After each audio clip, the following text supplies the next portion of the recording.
WSJU Radio, St. John's University Sports and Hip Hop with DJ Mad Max. We have a special guest here on the Zoom call, Chris Carlin, the one and only. Chris Carlin, how you doing today? I'm great, Max. What's going on, man?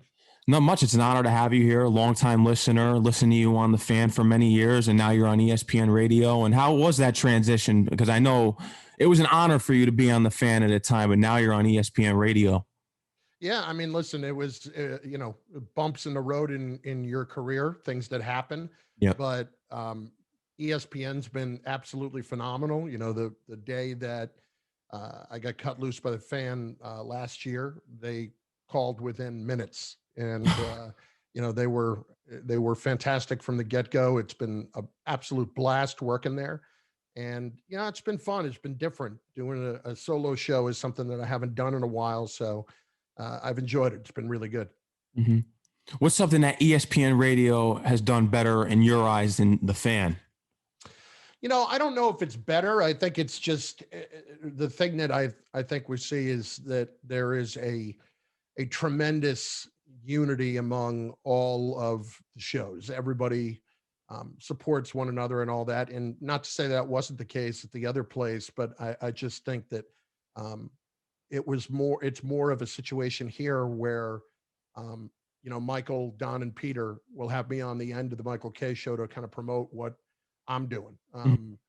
They talk about other shows all day long. There is that sense of not just being buried in what you're doing. And I've been guilty of that plenty of times in my career. And it's really made me appreciate that more. The idea that you want to support everybody else on your station and making that a priority and not just worrying about what you're doing all the time. So I think that's been something that's been absolutely great. That's something that's interesting. And I look at that as something in radio. Could it be an issue? Because at our station at St. John's University, a lot of the hosts get along, but there's tension between the hosts too. And that's something that I always wondered about in radio, because if you listen to The Fan, you'll hear that people didn't get along with Mike. Yeah, listen, I mean, Mike is Mike. Mike's going to do his thing. I cannot ever deny the career or the impact on my career that Mike had. It's been absolutely amazing. And so from that standpoint, I think it's not something that I really even worry about that much. It's one of those things now where I don't know. I just think that it's just made me appreciate everything that I have a little bit more. And you can't control what other people are going to do and what they think all you can control. That's the big one that I've really learned. I know it sounds cliche, but you do, when you finally realize that, you kind of get a feeling of a little bit of helplessness, but at the same time, once you embrace it, it's freeing. And that's kind of what I've been able to do here. Mm-hmm. Something that I loved about your theme song when you were on The Fan, I think it was the best theme song because you had Still Dre, and then you had G Money saying CMB, Cash Money Brothers from New Jack City. That one was Bart's idea. That was Bart's idea, and it was I loved it. I absolutely loved it, and I would have even, like, Still is one of my favorite songs, and I absolutely would have used it here, but you want to do something different. Obviously, you want to set it up a little bit differently than it was before. So, but yeah, I absolutely loved it. I've been kicking around, like, changing it up, and I don't know what I'm going to go to right now. I'm kind of still thinking about what I'm going to do. Yeah. I've heard you talk about hip hop on your show. You've talked about Lil Wayne's album. I remember when he dropped the Carter 5. I think that did come up on your show once. Who are your top 5 hip hop artists? Oh man. I mean, I'm not going to sit here and tell you I know hip hop inside out. It's funny. Like, I'll give you just a weird example. Okay. I don't know if this qualifies or not technically because I am that much of a dork, but like, is Mac Miller? He counts. I mean, yeah, so Mac, like, years ago, and I didn't even know this at the time, right? I was doing Rutgers basketball, and I was on a plane back from Pittsburgh. This is probably 2010. And I'm sitting at the gate, and 2 or 3 people are coming up to this guy and asking him like, "Hey, can I get your autograph? Can I get a picture?" And I just had no idea. It's Mac Miller. Mhm. And so I kind of just started paying attention to his music after that. And, um, I absolutely dig that. And I think that, I mean, it's obviously a tragedy what happened to him, but, he became one of my favorites.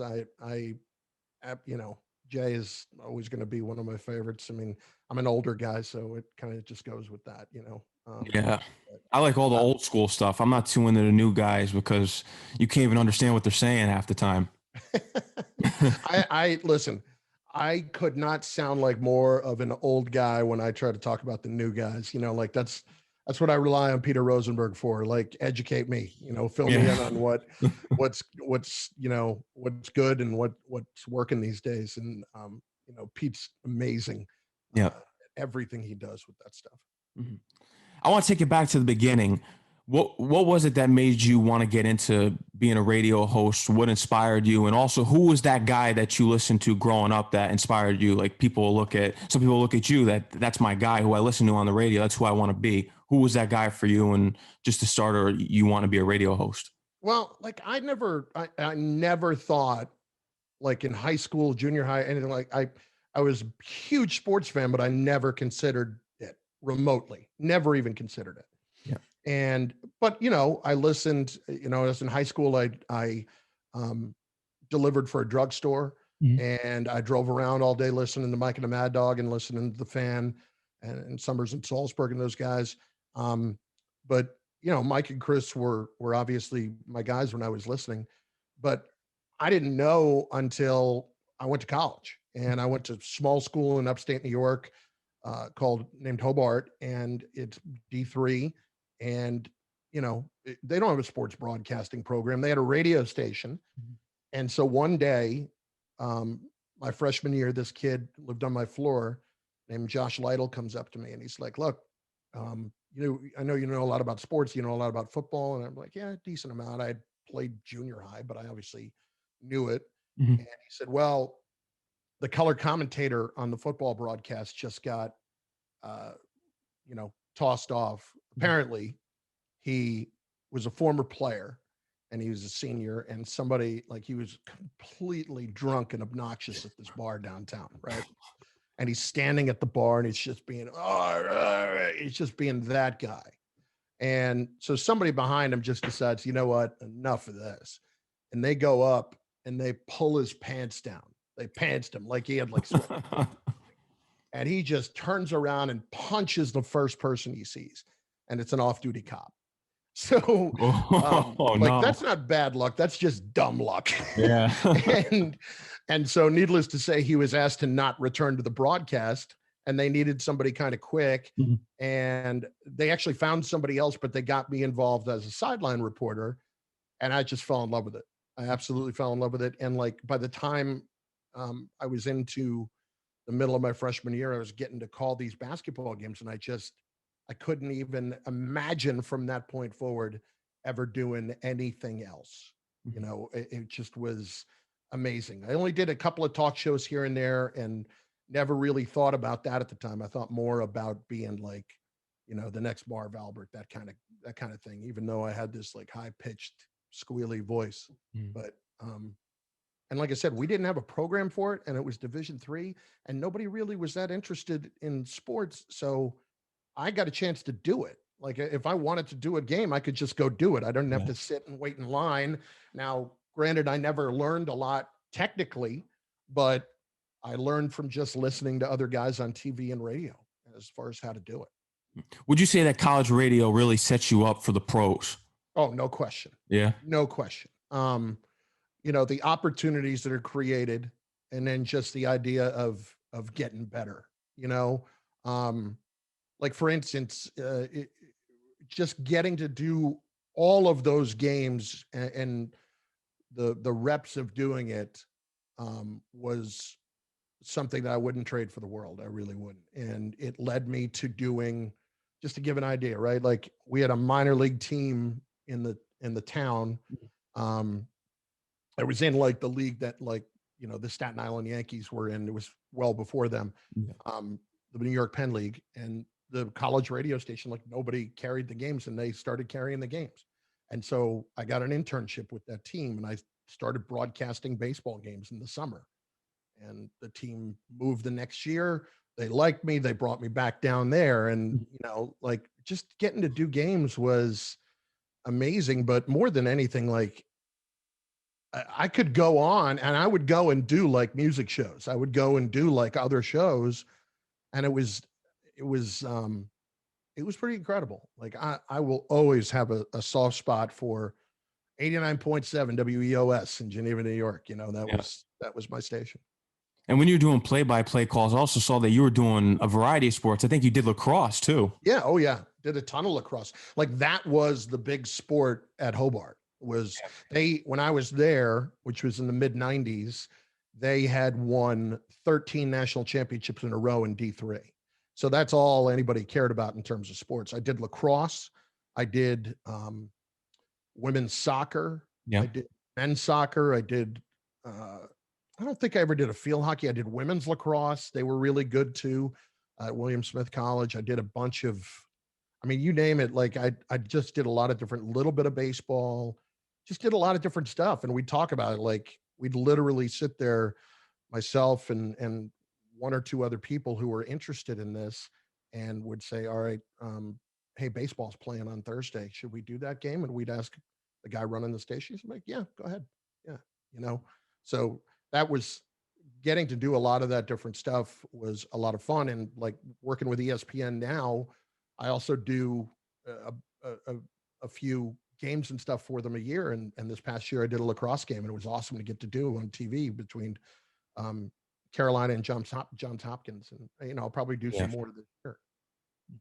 And now you're living the dream of calling the games at Rutgers. Yeah. I see it. You see the helmet in the background. I see it on the live streams when you're doing the show too. Yeah. Yeah. Listen, I absolutely love Rutgers. I'm a Jersey guy. Yeah. I grew up here. I think, I don't know if I ever would have found this or have had the opportunities just based on the fact that like I just got to step in and do whatever I wanted in college radio up there. Yeah. You have to wait, and the way the programs have, like I don't know if it ever would have occurred to me to try to do the games when I was at Rutgers, I guess is what I'm trying to say. And they have an amazing program with it. But I also, like when Greg Schiano came in 2000, they were hiring a new radio team, and I got in as a sideline guy and did that for 3 years. And I've been doing play-by-play ever since. And the guy who left was Tom McCarthy, who does the Phillies. He does NFL on CBS. He does a lot of things.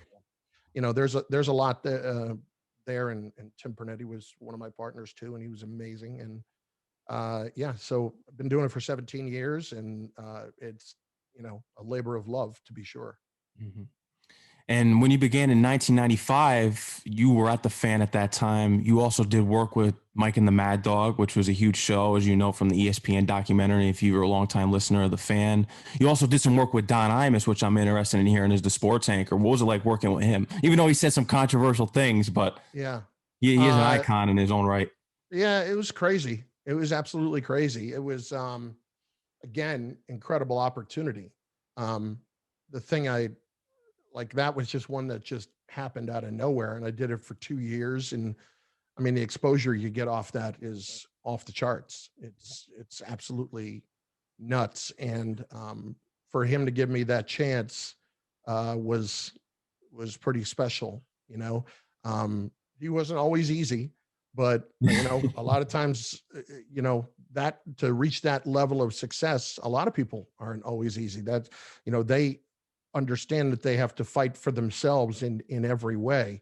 But I just think that, listen, I've told some funny stories about things that happened with him before, but he's, to get a chance to do that was always pretty special, for sure. It wasn't easy getting up at 4 a.m. every day. And admittedly, it was something that I wasn't great at. It took me completely out of my comfort zone.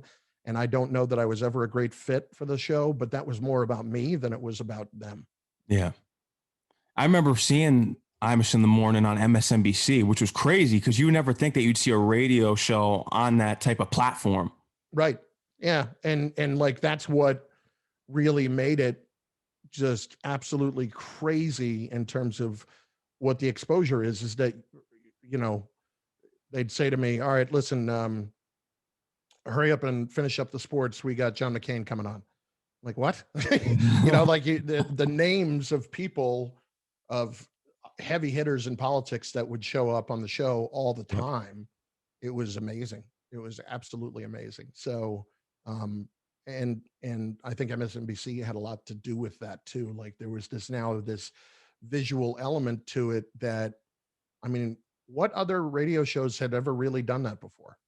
You know, not None. many. Can't think of any. Yeah, exactly. So I think from that standpoint, it's you know, it was revolutionary, to be sure. Mhm. It definitely was. And Imus was just a crazy character. And he passed away last year. And I remember Mike giving him the tribute, which was crazy throughout that whole year last year. It was just insane. But how do you like working from home now? You know, it's good. It's given me a chance to kind of do that other stuff to figure out how can I make the show better. And for instance, like the live stream, Yeah. um, that was just me thinking, all right, can I add this element to it? And and I didn't know much about, you know, live stream software or anything like that. So I just kind of tried to educate myself as best I could with it and learn how to do it, and been able to do it. And it's growing slowly. It's been, you know, it takes some time, obviously, but it's not like I spent an absolute fortune trying to set up to do it. That's the great thing about all of this right now. And what I'm kind of jealous of with you guys being in school, Max, because Mhm. like all of these kind of online things that you could just start doing on your own. You could just go and do it. Like, that stuff wasn't available when I was doing it. So you get, like, the same thing I was talking about getting those reps at the radio station. Like, you can get those reps on your own doing this. And Yeah, you can. I think it's absolutely awesome. Yeah. And Everyone has their own platform. yeah, yeah. And I think it's great. I really do. I think you can learn by paying attention to what other people are doing, which is what I'm trying to do every day. Like, right before, you know, we're talking today, I'm going on Pat McAfee's YouTube page and looking at how he does things and how much success he's had doing all that stuff. It's, you know, um, you pay attention to who's having a lot of success and how they're doing it. You can learn an awful lot. That's for sure. Mhm. How's it feel to be solo now? Now you have full control of your show, because I've been in co-host situations, and you get someone with a big ego, and it's not that great of a show that way. But how's it feel to be solo? It's different. I personally, um, I'll always enjoy working with other people more. Mhm. Um, I don't know. This is gonna sound strange, but like, there are times, like, we all have self-doubt at times. Like, how interesting am I gonna be alone on a topic like this, right? Yeah. I loved working with Bart and Maggie. They were phenomenal partners. I mean, Yeah. and that's the thing I've always gone into these things with, is partners. You know, we're in this together, you know, and like, that was three people who did not, you know, I knew Maggie a little bit, Mhm. but not well. And, you know, I didn't know Bart at all. And so, with that in mind, like, you know, we walked in there and we got along as friends, and Bart embraced it all. And you can let Bart be Bart because you know what he's going to bring, and he's Yeah. amazing at it. And Maggie has such great, thoughtful opinions, and she's so funny. And I had the same thing in Philadelphia. I went to Philly for a year when I wanted to get back into radio after I left. I've been working at SNY and TV for a Is that long when you time. worked with Reese? Yeah, Ike Yeah. Reese, who played for the Eagles. Yeah. And Ike was the same way, like, team, man, team, let's go. Let's, you know, and I had so much fun doing it. Mm. I have fun doing this too. It's different. It's different.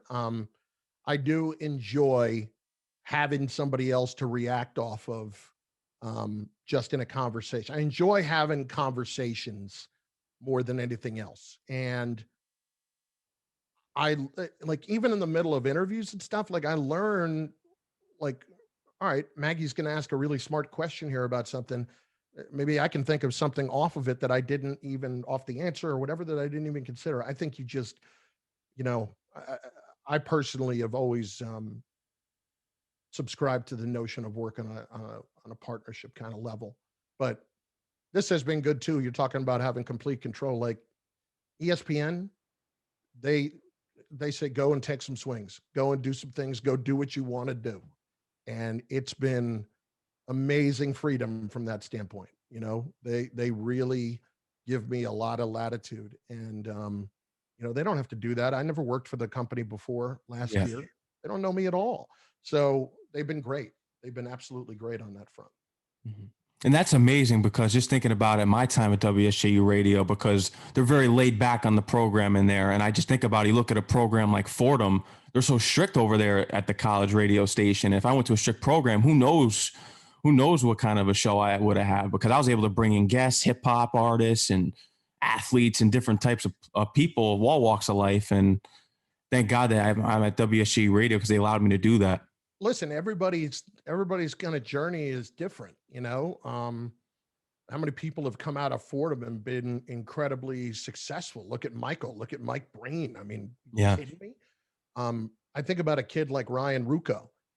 I just, and I call him a kid still, and he's like, you know, he's incredibly successful. But in my mind, like I could think about driving up to Rose Hill to go do a game on what was then CSTV, is now CBS College Sports or CBS Sports Network. And hearing this, I was listening to the first half of the game as I was driving up there. I was doing the next game. So I was going up to meet the coach after the game. Mm-hmm. And I'm listening to WFUV and I'm thinking, this sounds like a professional broadcast. And it was Ryan. And it was by far, I mean, there are a few guys that are kind of born with that. And so like Ryan was born with it. Ian Eagle was born with it. Yep. Spiro Ditas was born with it. There are a lot of those guys. There are not a lot of those guys, but I think college radio, for those of us like me who weren't born with it, gives you those opportunities. And as far as like strict versus not strict, I subscribe, like I want to learn every which way people do things, and I want to figure out what's good for me. And like you figured out, all right, this works really well for me. This is what I want it to be, and this is how I'm going to maximize myself. And I respect that about you, Max. Like, you know what works for you. Yeah. Thank you, man. I appreciate that. I really do. And I was listening to the show the other night, and I know something we have in common. We're both Mets fans, which I'm starting to agree with. I'll be fair about it. I grew up a Mets fan. Now, here's the thing. Like, when I grew up in the 80s, the Mets, in the early 80s, the Mets sucked. Yeah. They didn't get good till Mookie Wilson was my guy. And then they got really good. And then they traded Mookie in 89, and I like swore them off. About it. But I still listen, like I still I got over that, and I still root for the Mets. I still want them to do well. But like for whatever reason, that passion of it has kind of went away. But you know, when I was working at SNY for a long time. Yep, Loudmouths. I remember that. Yeah, Loudmouths, and I did Mets pre and post game for 5 years with Bob Ojeda, and that was amazing. So like that brought me back to it. But anyway, you were going to say about the Mets, and I didn't mean to cut you off. Oh, yeah, I'm starting to agree with what you're saying about Bauer, because Bauer, he had a great year this year. He had, I think, was a 1.73 ERA. Mm-hmm. But if you look at all the other years, last year he had a 4 ERA. The year before that he had a 2, and then all the other years it was the 4 ERAs. Yeah, and look, if you really, and this is not a guy that got into the league 3 years ago. Yeah. You know, this is a guy that's been around for 6, 7, 8, you know, I think it's 7 full seasons or 6 full seasons. Something like that. Obviously it's 6, he's a free agent, but it's, I don't trust those guys, especially, I mean, what are we talking about here? We're talking about an 11 start season against the National League Central and the American League Central. Yeah. You know, okay. I don't mean to take anything away from him. He won the Cy Young fair and square above everybody else. But when you've only had one other really good year and the rest have been, why am I going to pay that guy on the level of Garrett Cole? You know, people say, well, Garrett Cole wasn't Garrett Cole. Go look. He's in Pittsburgh. He's putting up ERAs in the mid twos and high twos, and in a couple above three. Garrett Cole really had one bad year, and that was about it. So, and the other thing too is, I don't need the headache right now. Yeah. I don't mind people being colorful characters. I like it, but listen, with everything the Mets have been dealing with here, Sandy's hiring practice with all this stuff, and it obviously hasn't been vetted well enough. And I like Sandy a lot, but I just think that, like, what's the point right now? You know? Yeah, he's got some controversy around him. Some people think, because I've talked to Met fans, and they think that he may be on the same level as Mickey Callaway. We don't know because of what he's been doing with sending things to college girls, tweeting at them and criticizing them, or I don't know what he's doing. I never got the impression that it was anything like what Mickey was doing, but he was like antagonizing a young woman a couple of years ago. Yeah. When she was disagreeing with him about something. It was just granted, it's a few years ago, but it still shows an immaturity. And I don't mind somebody being outspoken, as long as their outspokenness isn't going to hurt the team when things are not going well. Like, that's what when you look at a guy like that, you need to think about, do I want this guy here when things are not going right? Is he going to be the guy whispering to reporters? Is he going to be the guy saying things outwardly negative about the manager or about the team or about the organization? I'm sorry, based on the history, I don't trust him to do the right thing there. Yeah, he seems like a head case. I remember reading something online. He carved some conspiracy theory into the mound. I did hear about that. I didn't hear about that one. I got to go look that one up. I think he put GBD 9/11. George Bush did 9/11. I think he did that, and he carved. I knew nothing about. Now I got to go Google that, man. You're giving me work. I had no idea about that. Yeah. Jeez. It was something that I sent, and I'm reading now. I was like, oh, we got this guy coming to New York now. That's not going to be good. And I don't want him to mess with that pitcher rotation, because they got a good chemistry going there. I think DeGrom is the number one guy, and they shouldn't mess up that chemistry. Right. And the other thing is, I would say about it too, is this. Now, granted, it was different ownership, and I think Steve Cohen will end up paying DeGrom basically whatever he wants. Yeah. But if you're DeGrom and you're sitting there and you're going to make 20 this year, okay, and the guy who is coming in might make nearly double what I'm making, and he's had 1.5 good seasons, like really 40 dominant starts in a career of 210. Like, yeah. What am I missing here? And I've done everything right in terms of not being a problem.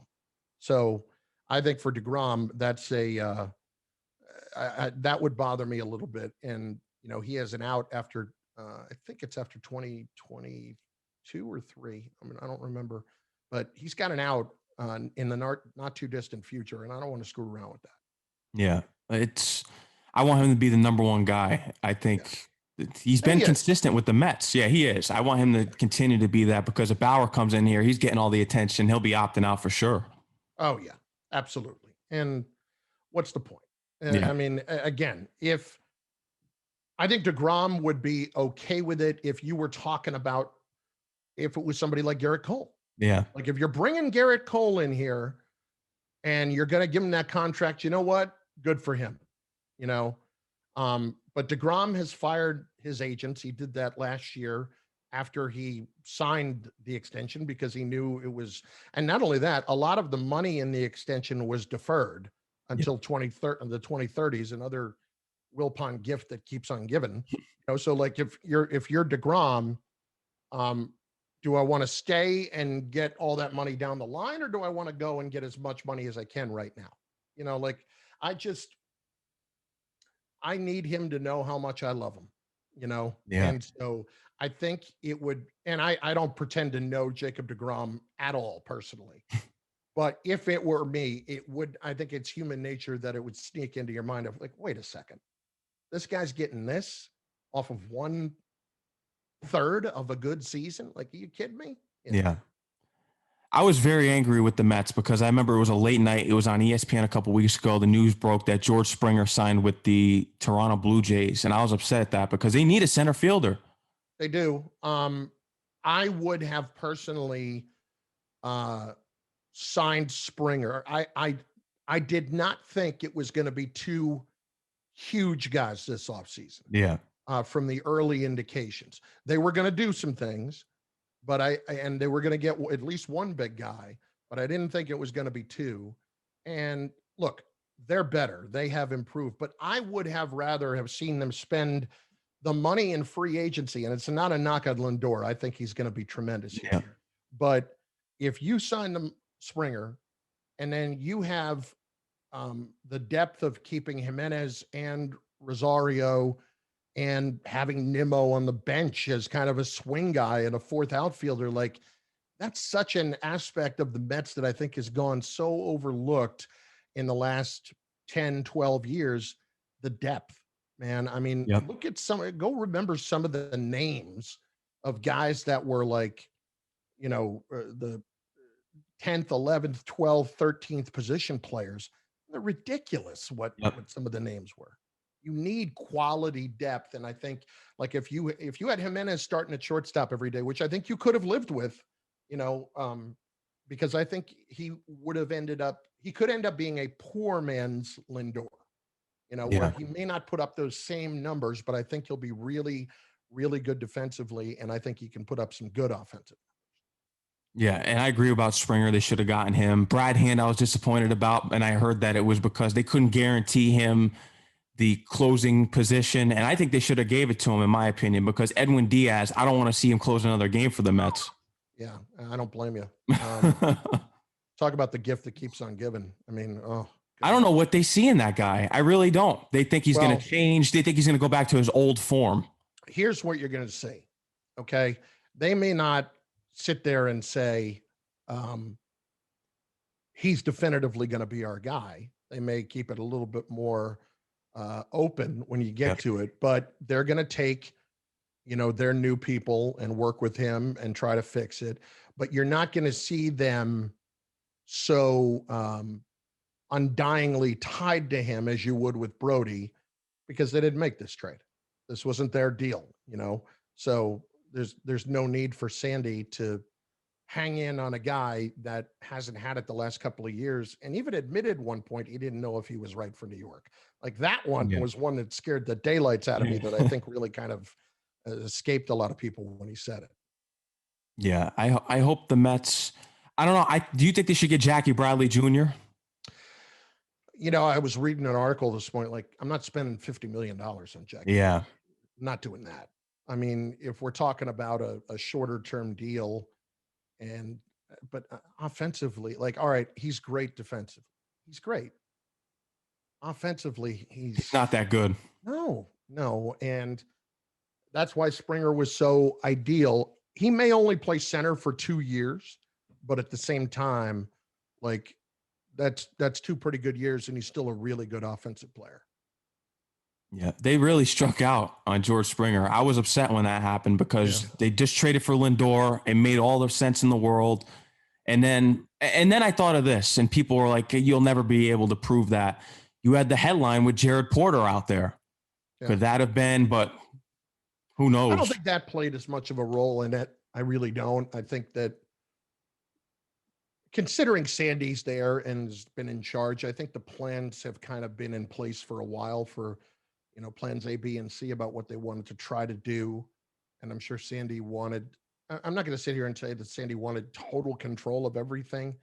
I don't think he's a control freak by any stretch, but I think that like they had a general sense of what was going to work for them.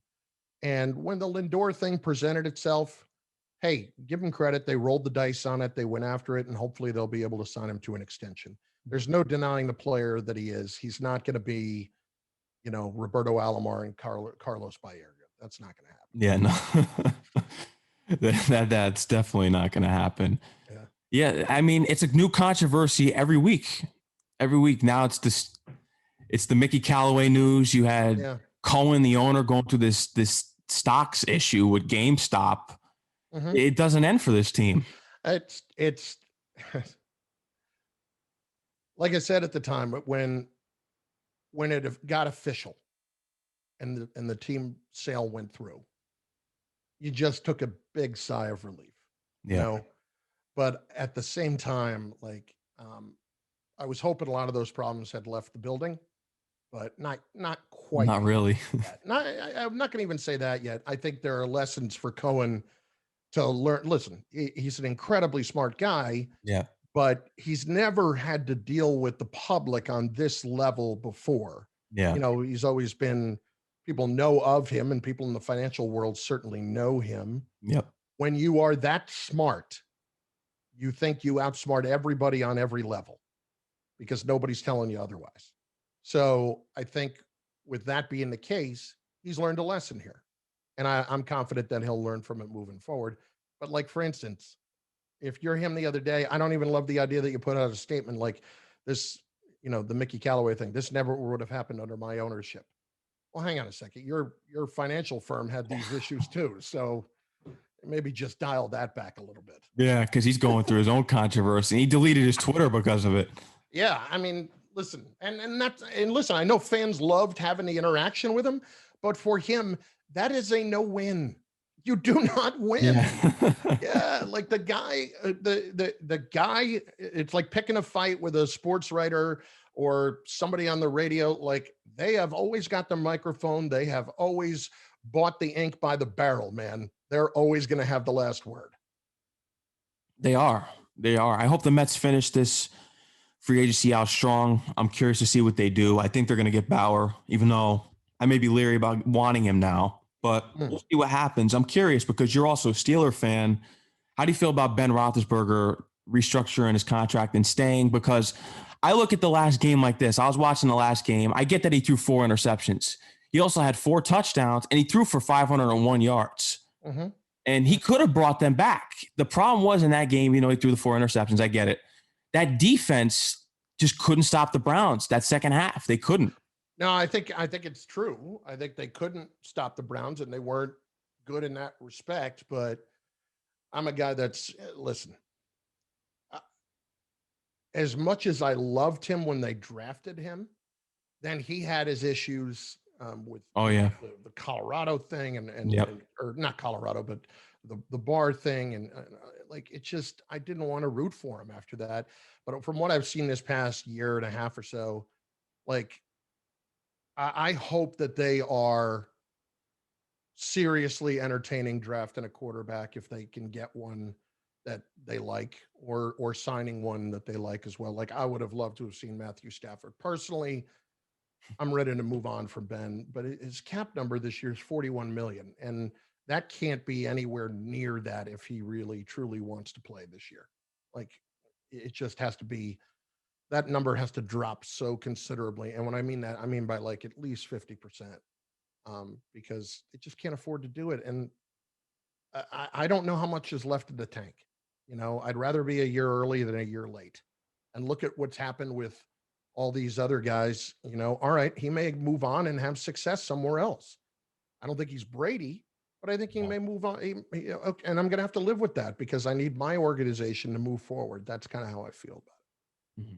Who's your favorite Steeler of all time? John Stallworth, probably, and also Rod Woodson. I loved Rod Woodson as a corner. You know, I would say more recently, well, Hines Ward is always going to be amazing. One day, yeah, I mean, he's top 2 or 3.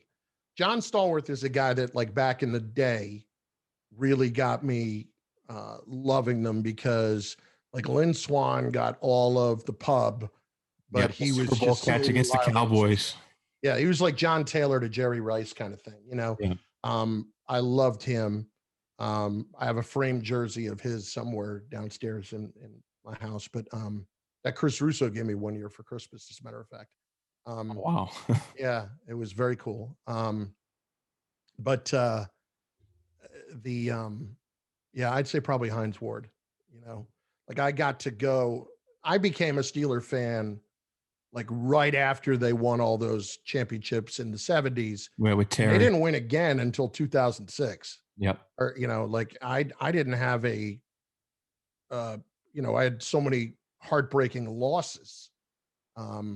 So when I got to see them win in 2006, I got to be there with one of my buddies And a couple of years later, I got to take my brother Jim, who's a big Steeler fan. That's like why I became a Steeler fan. Mhm. I got to take him to the Super Bowl when they beat the Cardinals. It's Yep. pretty awesome.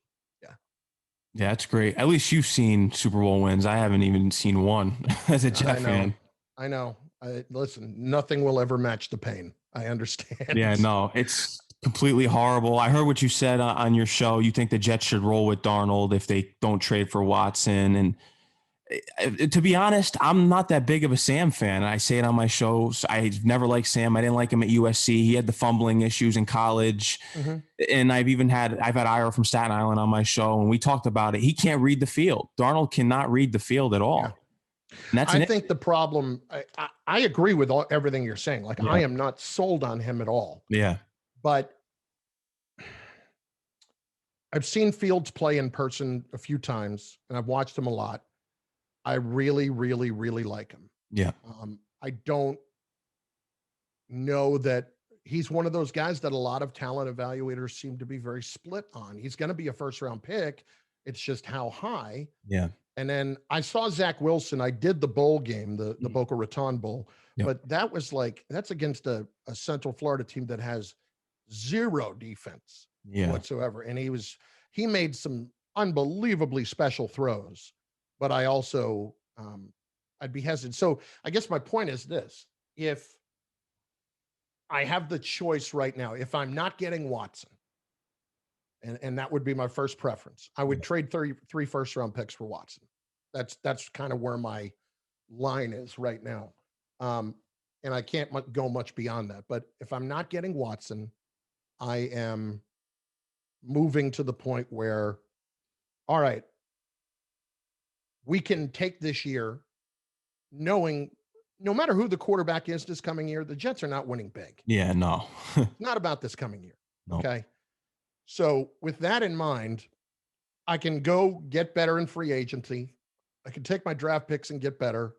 I can give Sam one last shot. And if that's not it, then maybe I don't know what next year's quarterbacks look like. I don't know but now that we're seeing more and more in terms of these big time guys moving around, you don't know what'll happen next year and who's going to be unhappy. I think they should draft a quarterback, but at the same time, I agree with you. 3 picks for Watson, I would definitely go with that. Then I heard Mike Tannenbaum say it's going to take 4. If it's going to take 4, that's no deal for me. I think what the Jets should do is trade the first pick this year and the 2 picks next year. But because the first pick at the end of this round, I really like Etienne out of Clemson. Yeah, very good player, Travis Etienne, and the other guy too you could talk about is Najee Harris. Yeah, from Alabama. Yeah, if you're looking at running backs, that's something to do. My guess is, if they were to be able to get him for 3 first-round picks, it would be the 2 this year, and then it would be the higher of the 2 next year, likely the Jets pick, likely the Jets pick. But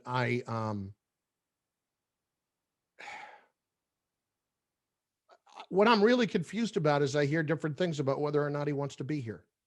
Yeah, I've been reading those reports, and supposedly that was his top spot like last week, but now it's changed all of a sudden.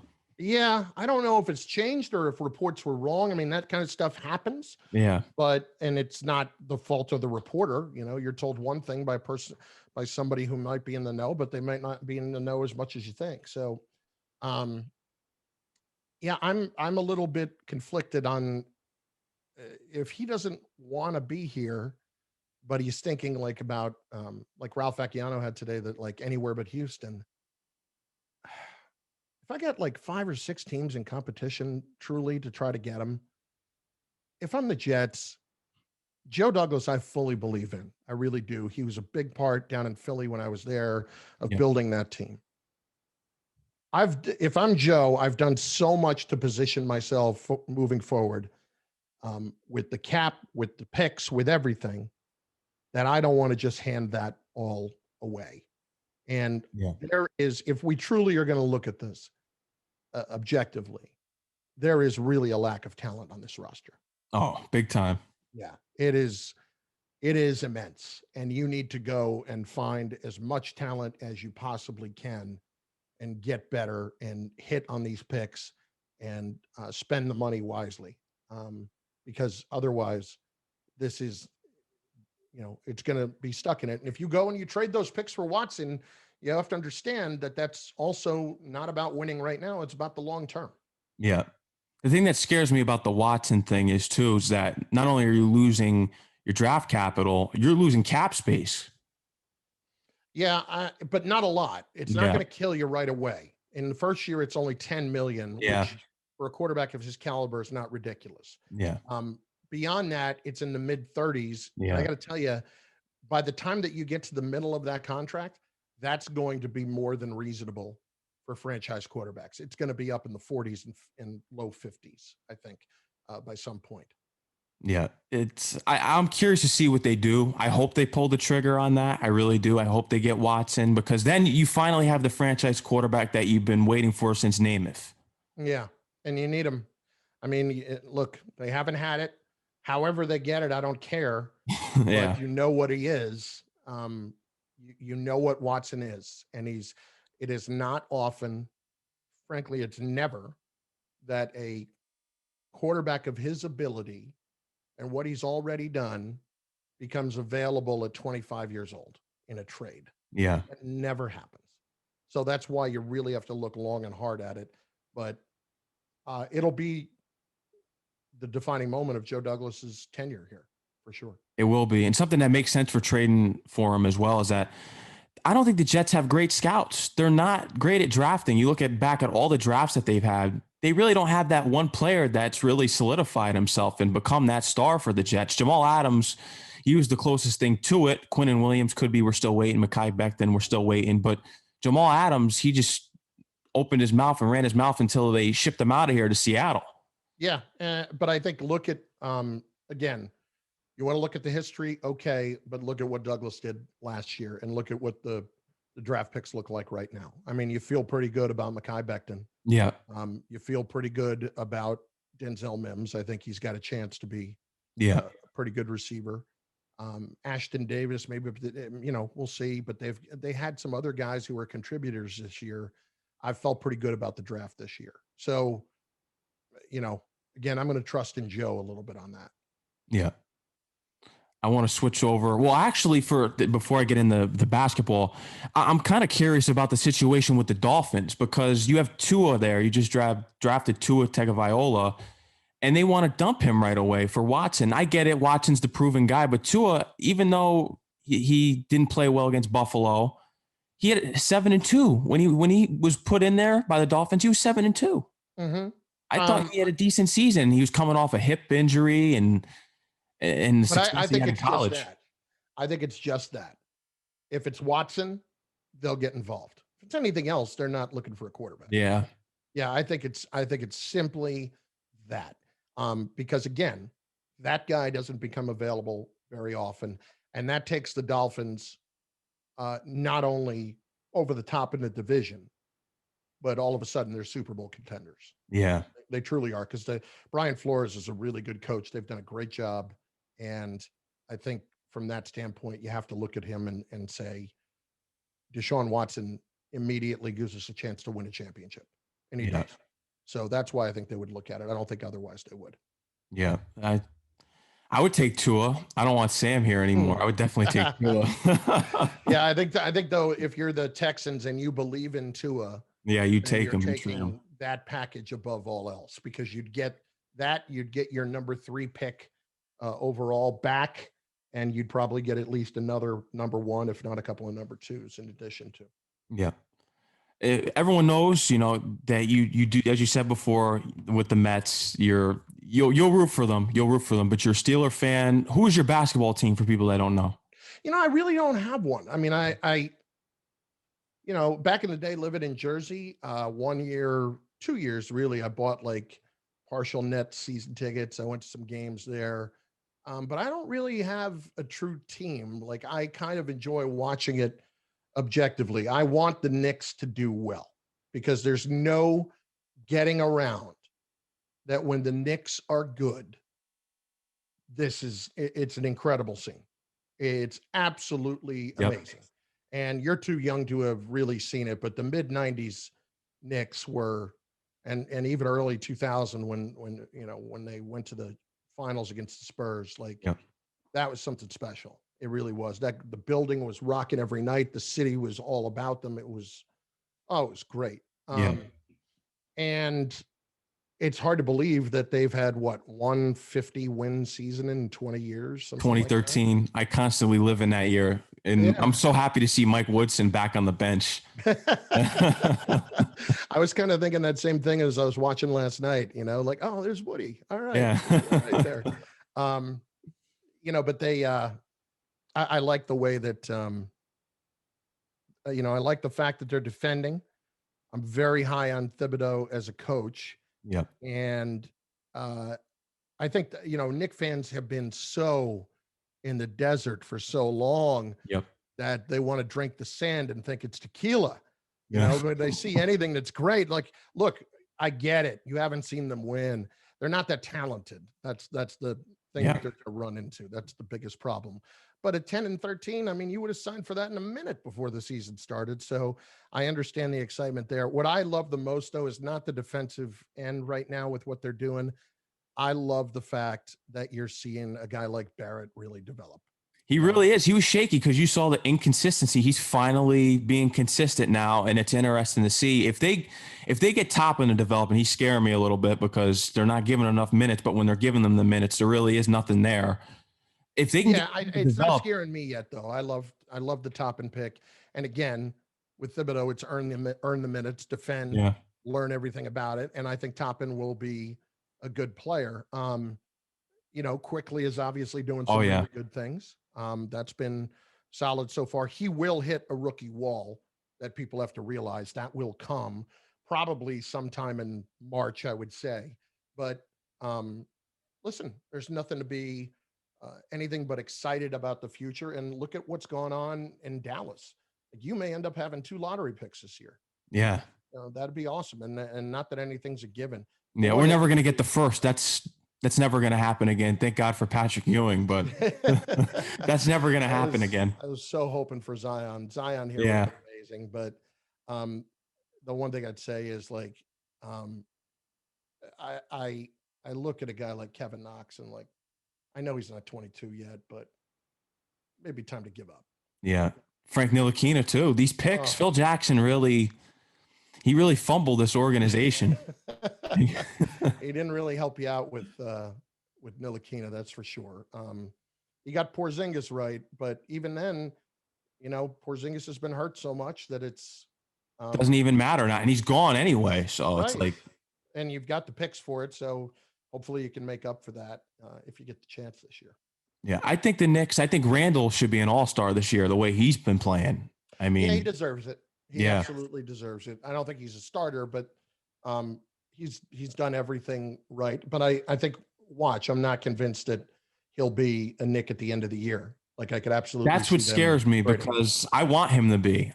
Because that's the thing. I really, because you saw it. You see it in the games now. He takes over these games. He does. But they need better. The best way to put it is they need better players than Julius Randle eventually. Yeah. So if that means that you're going to get more in return on capital on Julius Randle, then that's what he's there for. The fact that he has played so well in what Thibodeau's trying to do this year, it has fitted so well, I think bodes nothing but great for him and for the Knicks in potential return for him. Mm-hmm. I hope he stays though. I know that what you said, you get more back for him. I hope he stays because I want that guy.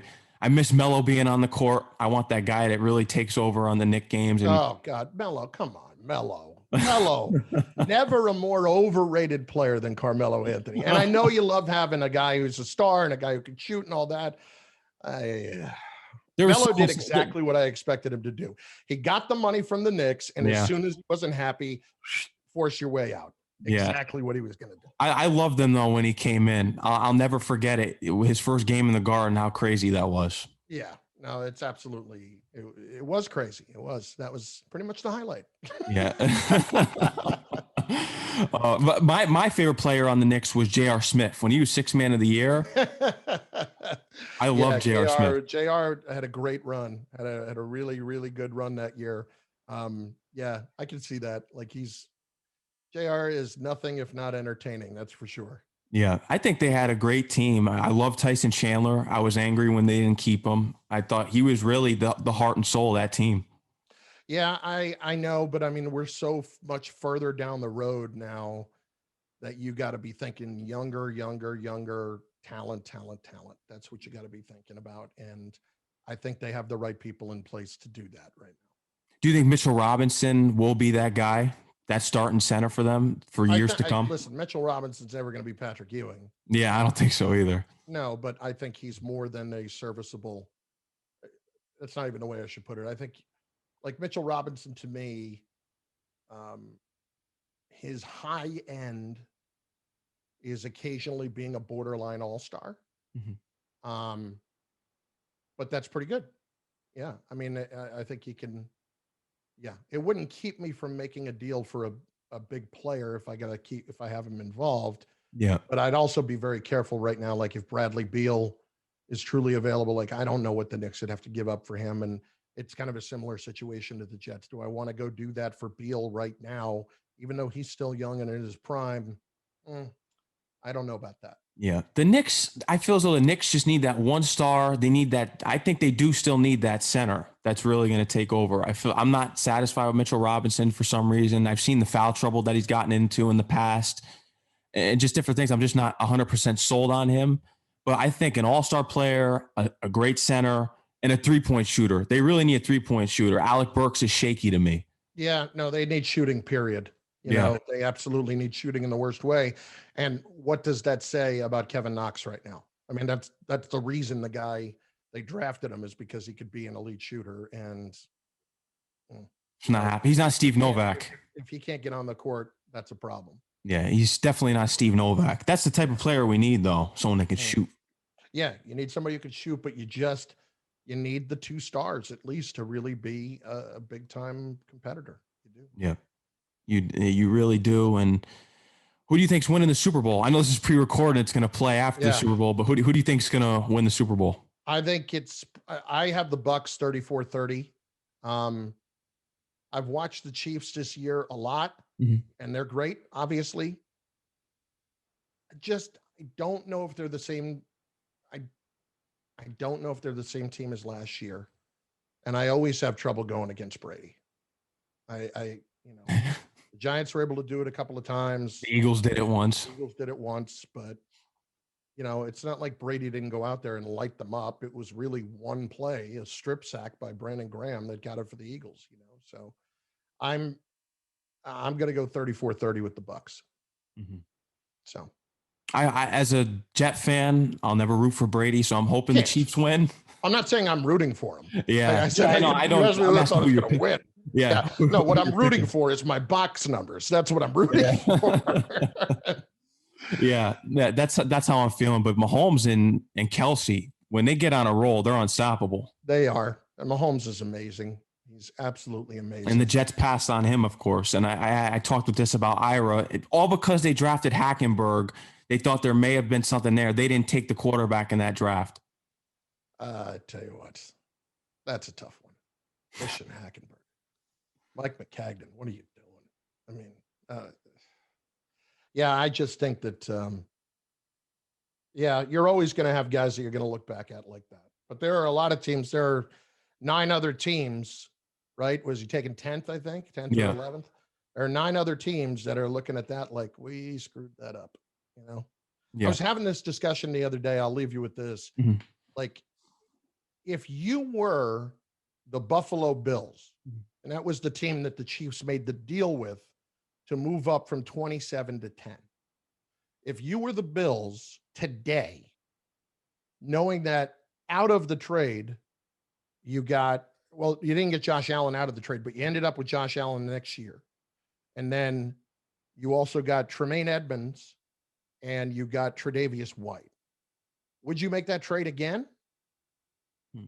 I think I probably would. I think the Bills are actually even though Mahomes has come along so quickly, I think the Bills are actually set up pretty good where they could look at it and not be sick to their stomachs that they made that trade. I think you pulled the trigger on that one. Yeah. Yeah. I think you still would. Well, it's kind of one of those things, Max, where, you got to look at the overall picture and where you're headed. I think the Bills are headed good places, and Godspeed to the Jets, man. They're coming. They're coming. I hope so. I thought it was going to be in 2009, 2010. It didn't happen. In 2015. It was close, though. It was, listen, you got to the championship games. It was close, and then it fizzled out. Yeah. So out of the three teams, you got the Knicks, the Mets, and Jets. Of course, I'm not that big into hockey. Baseball and football, basketball are my three main sports. What team, if they won in New York, would the city just erupt, you think? Would it be the Knicks? I think the city would be at its peak if it was the Knicks, followed by the Jets, followed by the Mets. The Jets just because of the 50 years, since they've been there. But I think if the Knicks are 50 years too, since winning a championship. But I think, I mean, it's a Yankee town. Yeah. And I know you hate to hear that. Yeah. It's a Knicks town.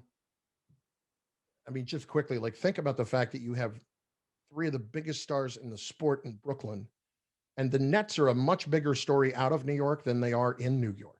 Yeah. I talked about the Nets last night. I've talked about them a few times. Like I don't get a lot of calls about the Nets. Because it's a Knicks town. Yes, exactly. People care more about the Knicks. Thank you. And the fact that they're playing a little bit more. Now, the ratings may be better for the Nets right now, but in terms of passionate fans, it's not even close. When the Nets were in New Jersey and they were going to finals against the Lakers and the Spurs, they had a couple of finals games that weren't sold out. Yeah. And that's absurd. And it's not like they were playing like random teams. They're playing Shaq, Kobe, and the Lakers, and they're playing Tim Duncan and the Spurs. I mean, come on. Yeah. Yeah. So anyway, I think it'd be amazing if the Knicks won. But listen, man, it's been a lot of fun chatting with you. I've had a blast here. This is pretty cool. Thank you, Chris Carlin. I appreciate it. I really do appreciate you coming on the show here today. I tune into your show, and every time I can on ESPN Radio I'll say it right now, the fan has gone downhill since certain radio hosts have retired and left. Now listen, man, all rising tide lifts all boats. It's all good. So it's all good.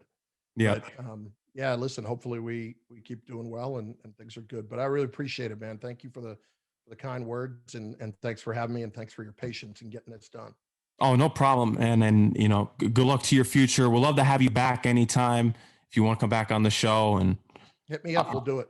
Yeah, for sure. Chris Carlin, thank you. Tell them where they can follow you on Instagram and Twitter and all that. So everyone on Instagram at that guy Carlin, and on Twitter at Chris Carlin. By all means, come on over there because everybody needs to see more of me.